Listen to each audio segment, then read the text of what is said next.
magko-comedy ka. Abangan nyo. Abangan Ganun nyo. kahirap ang buhay. Inamin ni Coco Martin na kakaiba ang magiging timpla ng kanyang inaabangang serye na si Gabo kumpara sa mga nauna niyang proyekto. Kung ang Probinsyano at Batang Quiapo ay nakatuon sa aksyon at matitinding eksena, mas bibigyang diin naman ng si Gabo ang action, romance, comedy at drama. Ayon kay Coco, isa sa mga pinakaabangan ng mga manonood ay ang comedy aspect ng serye. Aminado siyang habang tumatagal ay mas nakilala siya sa mga seryosong papel, kaya naisip niyang panahon na para muling maipakita ang kanyang mas magaan at masayang panig bilang artista.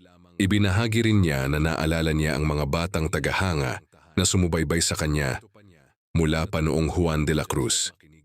Dahil dito, nais niyang maghatid ng isang palabas na hindi lamang puno ng aksyon, kundi may mga aral at positibong values na maaaring mapanood at mapulot ng buong pamilya.